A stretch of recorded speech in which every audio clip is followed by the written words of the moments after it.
E hoje eu estou tendo a grata satisfação de receber, né, nós aqui do podcast, receber Tomás Tony Tarquínio, né, que é o nosso convidado de hoje, o cidadão Poços Caldense, né?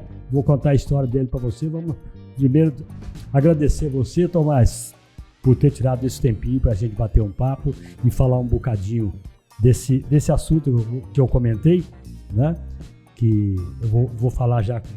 Aliás, eu posso até falar, nós vamos falar de meio ambiente, nós vamos falar de mudança climática, nós vamos falar de aquecimento global, tudo que é a grande preocupação mundial hoje, né? Você tá bom, meu irmão? Tudo tranquilo? Bem. Em primeiro lugar, eu quero agradecer o convite, eu fico muito satisfeito por poder utilizar esse momento precioso de poder falar para todo o teu público e como você está dizendo mesmo, é o problema do século XXI, é o grande problema que nós vamos ter que enfrentar nos próximos decênios. Bom, nós vamos falar de um assunto que para mim é um assunto, eu sou completamente leigo, né? Como diz, eu ouço falar, né? A verdade é essa. Então eu não sou conhecedor do assunto e é um assunto bem complexo, né? A preocupação, a grande preocupação hoje é o meio ambiente. Eu queria que você começasse por aí. O que é que acontece hoje com o aquecimento global? Porque quando a gente fala de crise ecológica, que a crise ecológica ela é tudo isso daí, né? Como é que você dá uma esmiuçada nisso? Como é que você separa isso? Bom, para a gente entender. Eu diria o seguinte: hoje em dia todo mundo se diz ambientalista, defende o meio ambiente, etc. Só que essa questão, que eu prefiro chamar mais ecológica, né, ela é muito vasta. Ela atravessa vários domínios do conhecimento, da ciência. Ela implica economia, biologia, física, química, o que você quiser, matemática, estatística, ciências da natureza, ciências sociais, agronomia, vasto, florestal. Né? Bom, então, é um mundo extremamente vasto, né, que diz respeito ao nosso modo de viver e de existir na Terra. Então, para simplificar... Você está querendo dizer que, quando você fala modo de viver na Terra, você está querendo dizer que o causador disso tudo somos nós? Sim, exatamente. Como diz o Bruno Latour, né, a gente tem um mundo no qual a gente vive, nós vivemos no mundo, não é? Esse é o mundo no qual nós vivemos. E a gente confunde do mundo do qual nós vivemos. Ou seja, nós vivemos da alimentação, do vestuário, da carne, da energia, etc. Então, tem um mundo que nós vivemos e o mundo do qual a gente vive, não é? Então, que é o que a gente respira. A gente não come, então, a gente vive desse mundo, né? Dos animais, dos vegetais, dos minerais, então, do mundo do qual a gente vive, além do mundo no qual a gente vive. Né? Então, então, como é um assunto muito complicado, para simplificar, quando eu faço as minhas palestras, eu digo para as pessoas o seguinte: se você quiser ter uma visão mais situada da questão ecológica ou da crise ecológica, pelo menos você tenta entender em 4 grupos, 4 segmentos. Né? O primeiro deles, que é o mais importante hoje, quando eu comecei, a gente passava ao largo, quando eu comecei com essa questão em 1978, eu já não falo, que é o aquecimento global e sua consequência que leva à mudança climática. Esse é o problema crucial hoje, número 1. Então, o aquecimento global. Aquecimento global é o que causa a mudança climática. Então, deixa eu te falar uma coisa. Deixa eu só situar os 4 pontos. O segundo ponto é a perda de biodiversidade. Quer dizer, nós estamos perdendo cada dia mais espécies vegetais e animais. Okay. Então, esse é o segundo ponto quando a gente fala de aquecimento global. De crise ecológica. De crise ecológica. Tá? Que o aquecimento global está dentro disso daí. Exatamente. O terceiro problema é o esgotamento dos recursos naturais não renováveis. Ou seja, petróleo, cobre, tudo que você quiser, nós estamos esgotando. Então, e daí nós vamos entrar na biotecnologia daqui a pouco, é isso? Também. Isso tem que ver, em parte, com os recursos naturais, né, o esgotamento dos recursos, o uso dos recursos naturais, e toda a tecnologia tem impacto. Então, a gente precisa saber se o impacto é na água, no solo. E o quarto problema são as poluições gerais do solo, da água, do ar e terra. Então, são 4 pontos. Entendeu? A crise ecológica. Então, quando você vê um carro passando na rua, queimando petróleo, soltando gás de escapamento, você sabe que ele está soltando CO2, dióxido,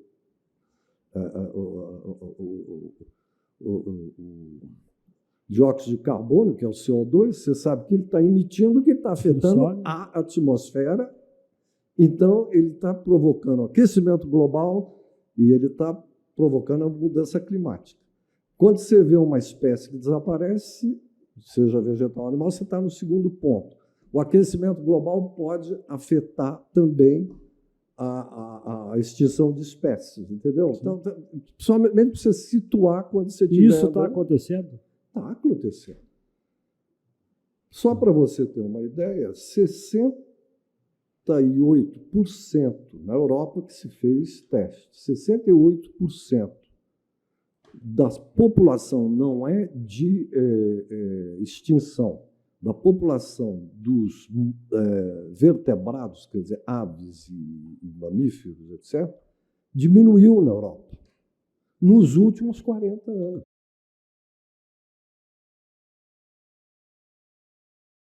Então, as atividades humanas de produção e de consumo, elas afetam o sistema Terra. Elas têm um impacto na Terra, que a gente chama sistema Terra ou ecosfera. O que é a ecosfera? A ecosfera é a atmosfera, o ar, é a hidrosfera, a água sob a forma líquida, gasosa e sólida. Ela impacta a litosfera. O que é a litosfera? É a terra, as rochas, etc. A terra. E a biosfera, onde tem vida. Então, o nosso modo de produção, ele está causando dano nesses 4 componentes da ecosfera e da Terra. E o mais grave é a biosfera, porque a biosfera é onde tem vida. Toda a vida vegetal e animal está na biosfera. E esse vegetal e o animal, nós estamos no meio, nós estamos juntos. Exato. Então, o que é? Tudo que tem vida.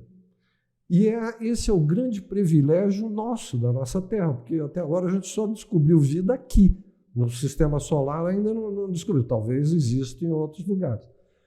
E a vida, por incrível que pareça, se você considera a Terra uma laranja, a biosfera só prospera, não é na casca da laranja, não. É no verniz. Ela só existe naquela película extremamente fina, onde tem vida. Uma coisa bem externa. Ela não existe em muita altitude nem em muita profundidade. Então, nós estamos destruindo a biosfera, onde tem vida, entendeu? Nós estamos destruindo a litosfera, com as minerações, etc., né? A atmosfera com mudança climática e... Qual foi? A atmosfera, a biosfera, a hidrosfera, nós estamos descongelando tudo por aí, o nível do mar está acidificando o nível do mar por causa da mudança geleira descendo para todo lado. Geleira descendo, acidificando o mar por causa das emissões de gases de efeito estufa. Entende? Então, esse nosso modo de produção, que hoje o grande problema, nós temos inteligência para inventar outra coisa. Então, nós vamos ter que viver num mundo de sobriedade. Entendeu? Essa ideia de que nós vamos poder fazer como eu e ir para Paris, quando me dá na telha, entendeu? Cada vez que eu vou para Paris, se tivesse uma cota de emissões de gases de efeito estufa, porque o avião emissor de gás de efeito estufa. Se cada um que fosse viajar tivesse uma cota. Tivesse uma cota, cada vez que eu vou para lá, estoura a minha cota, entendeu? Se quiser, de repente você pode ir, mas não pode voltar, né? Sua cota estourou. Quer dizer, esse negócio nós vamos ter que viver de outra maneira.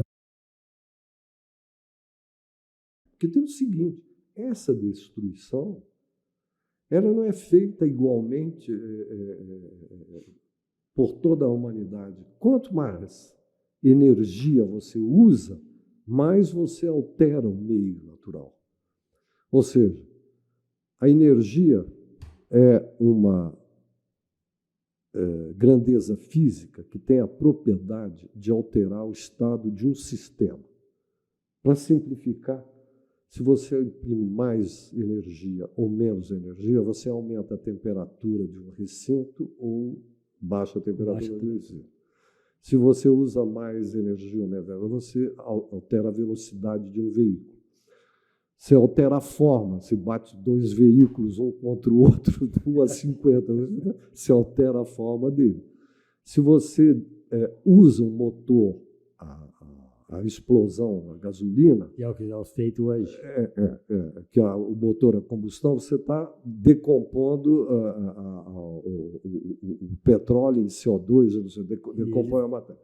Se decompõe a matéria, usando energia nuclear, se decompõe a matéria. Então, a energia altera o estado de um sistema, ela modifica.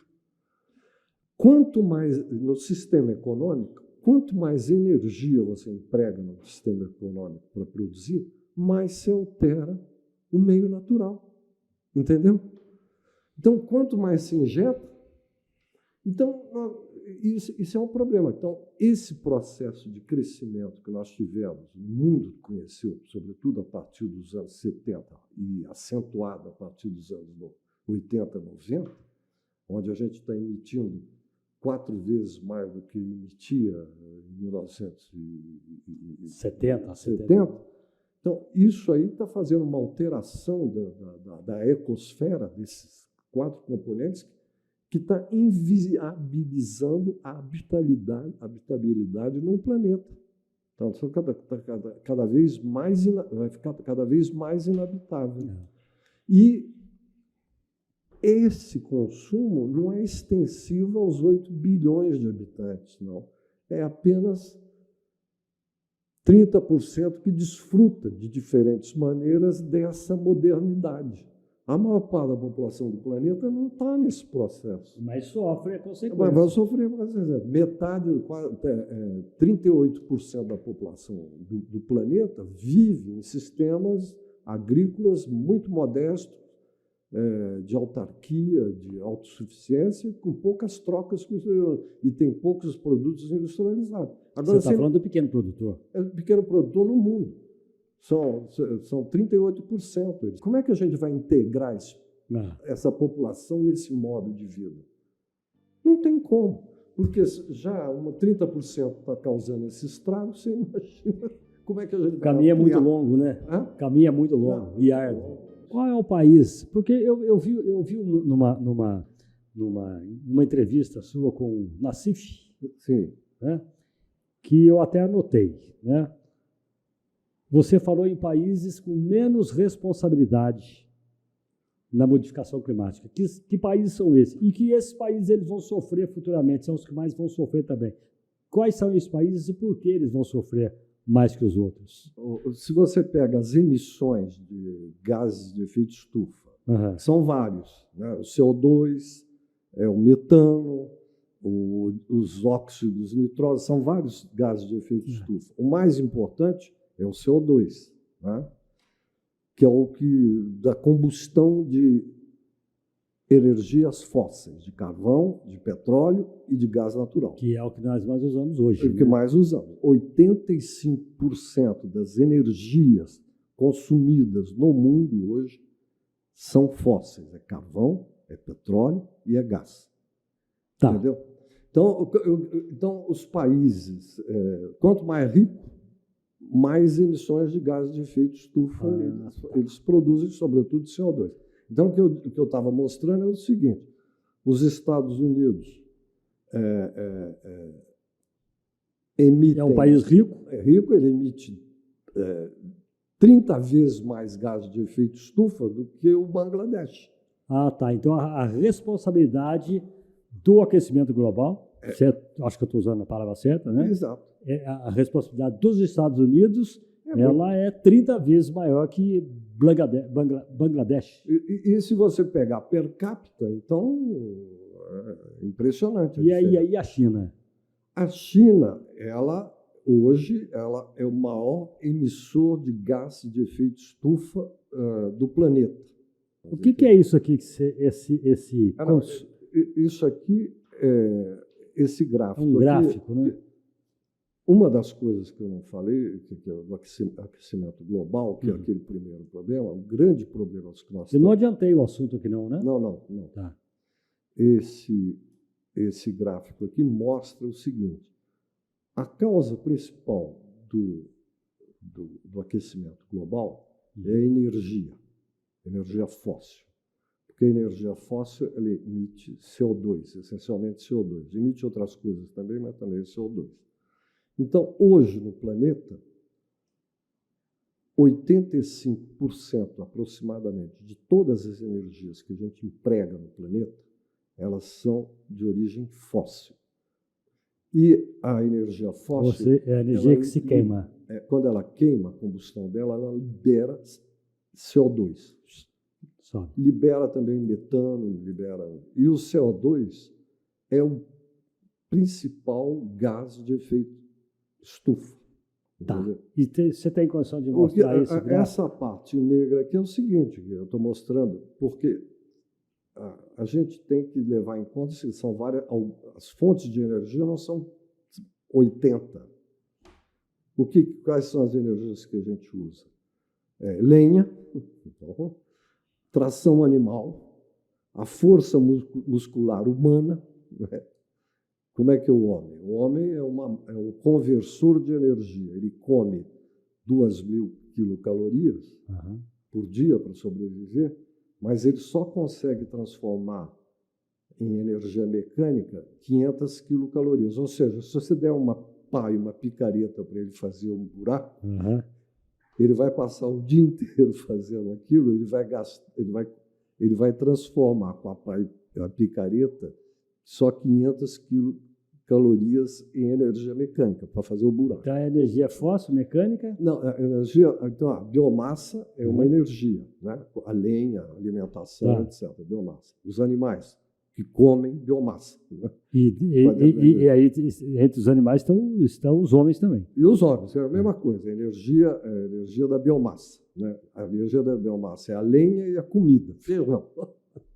Depois você tem a energia solar. Né? Você tem a energia solar, a eólica, que é antiga, não é de hoje. O moinho a vento ele existe desde a antiguidade. O moinho de água também existe há muito tempo. Moinho, né? O moinho de água, o a vento. Né? A roda d'água é antiga, não é de hoje. Né? E o sol eles usavam para secar. Né? Certo? Então, o mundo nosso viveu a maior parte da existência dele sobre o predomínio das energias renováveis. Porque a biomassa é renovável, o solar é renovável, a energia da água é renovável. Né?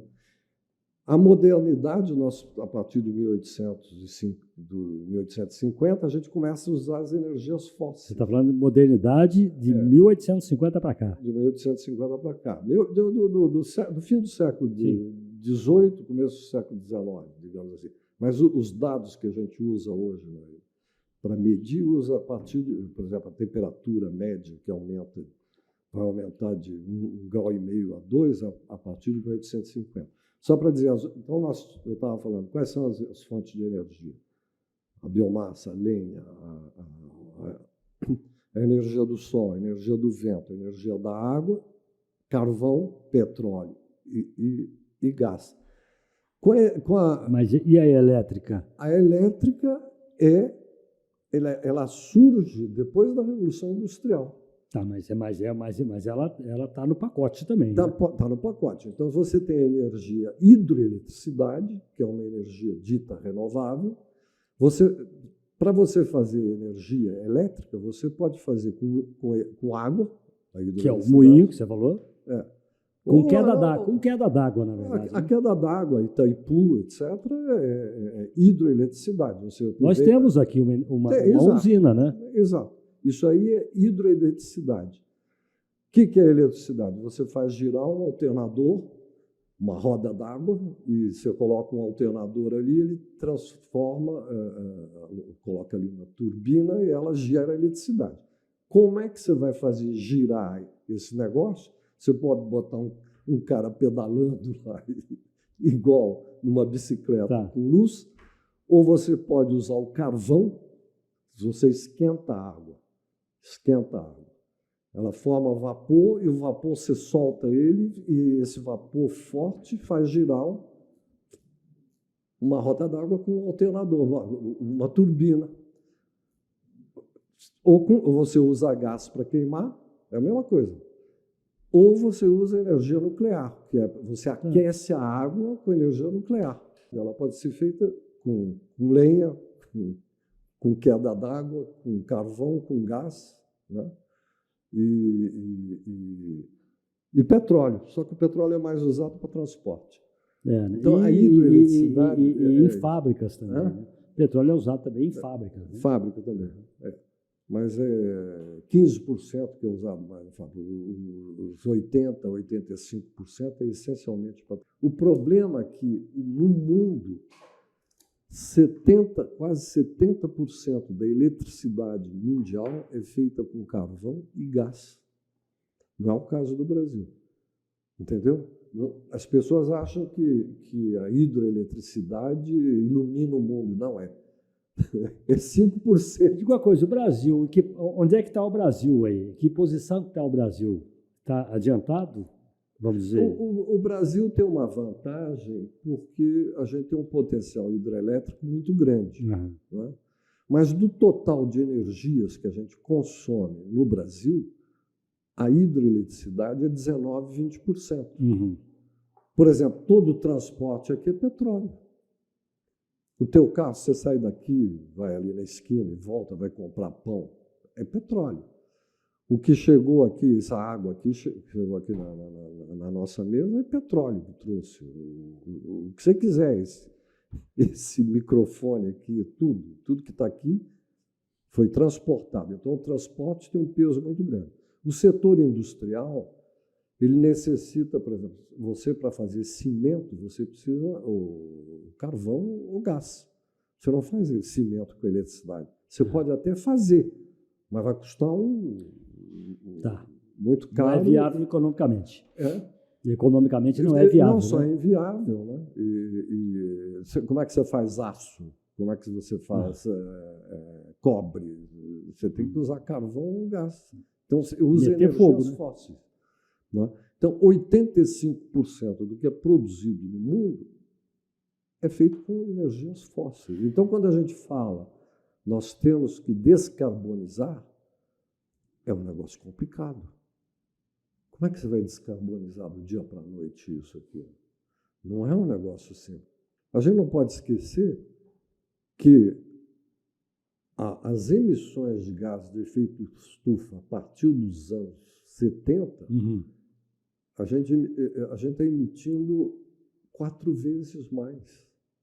Então, houve um crescimento brutal da produção, da produção e do consumo de bens e serviços muito grande durante esse período.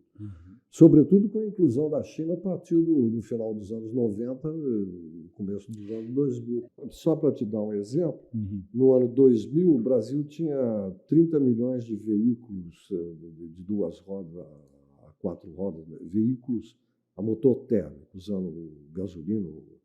Hoje está com 98 milhões. Isso em 20 anos. Então, você imagina a quantidade de CO2 e de veículos que entraram no Brasil. Então, isso aí está aumentando. O que caracteriza a mudança climática não são os eventos extremos.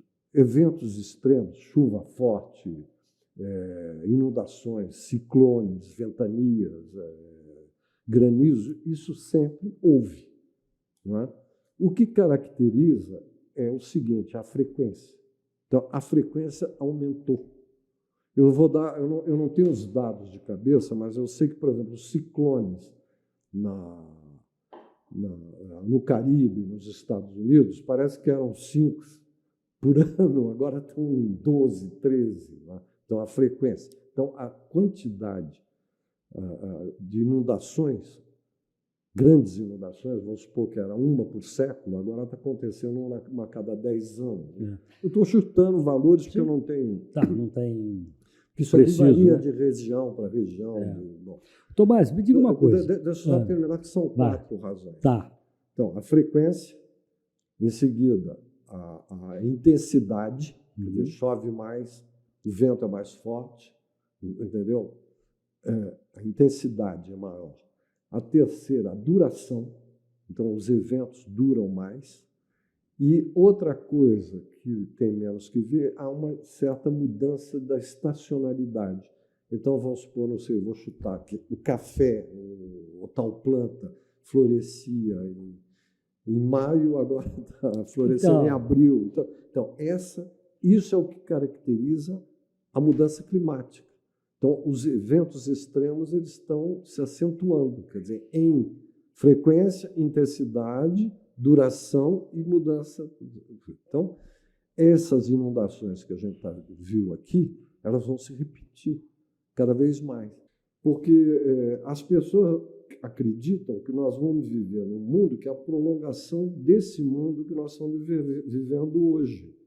Então, nós estamos com um problema de uma guerra, inclusive, uma das razões é o problema energético. O problema energético é gravíssimo, tanto do ponto de vista das emissões de gases de efeito estufa, né, quanto do problema da escassez.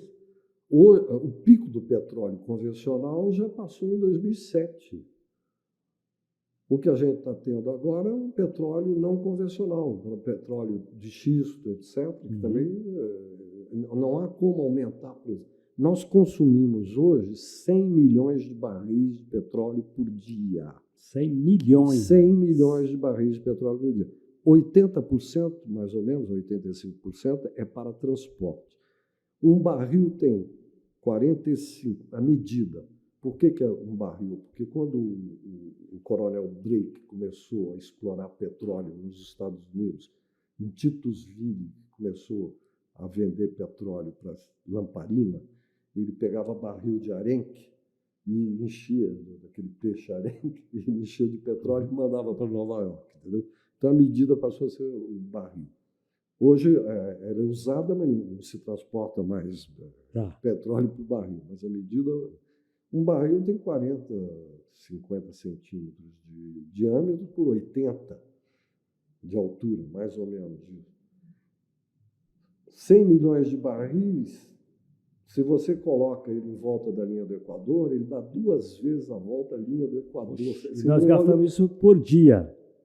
E isso vai para o espaço, 80% disso. Puxa um pouquinho só, também. 80% desse petróleo é usado como combustível e vai para o espaço no dia seguinte e formar CO2. Aí no outro dia tem mais 100 milhões para ir. Exatamente. Então, hoje a produção mundial está na faixa de 100 milhões de barris. Então, a tendência agora é igual um pé de laranja. Você primeiro cata as laranjas mais fácil, depois você precisa botar uma escada, depois você tem que subir na árvore, depois você tem que usar um drone. Entendeu? Tem que pegar o resto. Então, a mesma coisa com relação aos metais. Por quê? Porque o carro elétrico, hoje, a eletricidade no mundo, 70%, 67% é feita com petróleo e gás. Agora estão querendo fazer com solar e eólica, eletricidade. Né? Bom, isso aí demanda superfície gigantesca, uma superfície gigantesca que você tem que fazer de painéis solares, de quilômetros e quilômetros. E outra coisa, ela é intermitente. Então, quando não tem sol, como é que você faz? Você tem que botar uma turbina a gás para compensar. Ou nuclear, entendeu? Ou a carvão, não tem solução. E outra coisa, esse é um problema energético. E o outro problema é de metais. Então, para você pensar um sistema de transporte hoje, elétrico, tem que ser com veículos pequenos, com pequenas baterias. E o que a gente vê na propaganda aí é Mas aí você está falando de transporte urbano, né? Transporte urbano. O transporte de carga vai ter que ser feito por caminhão ainda durante muito tempo.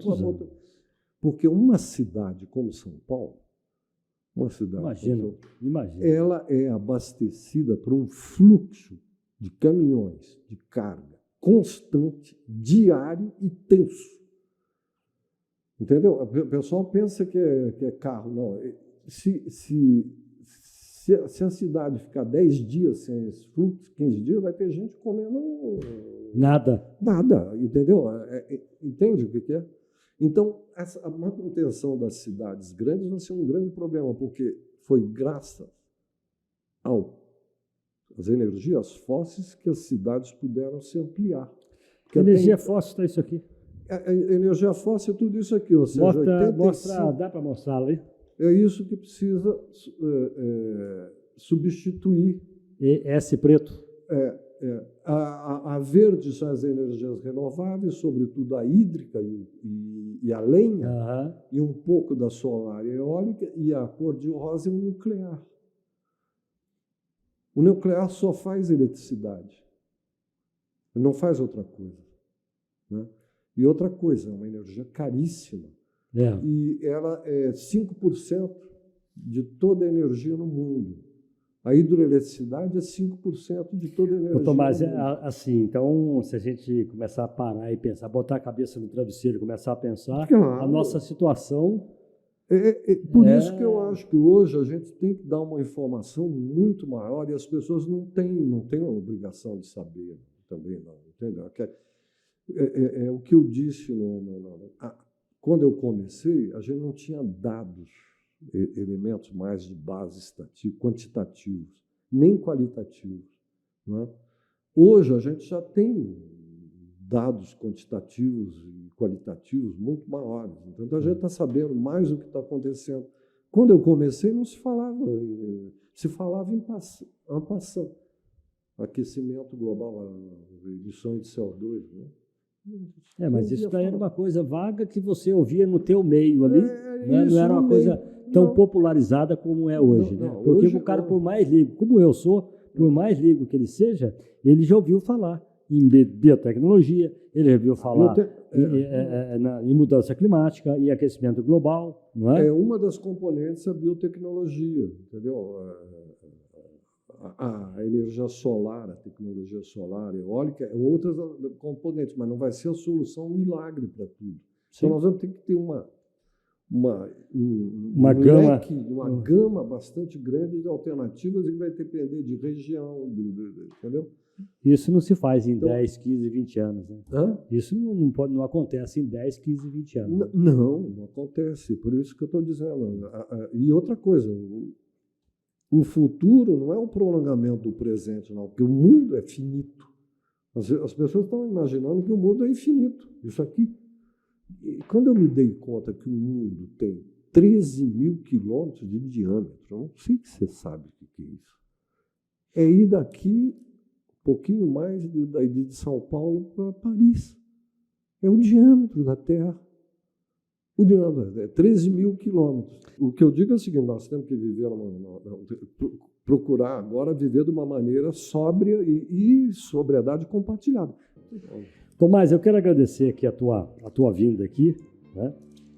E acho que foi bem proveitoso, foi bem legal a gente pegar um pouquinho daqui e tentar entender um pouquinho dali, né? Quero agradecer a tua vinda aqui, muito obrigado, um grande abraço para você, né? E a gente vai se encontrando por aí. Tá ok.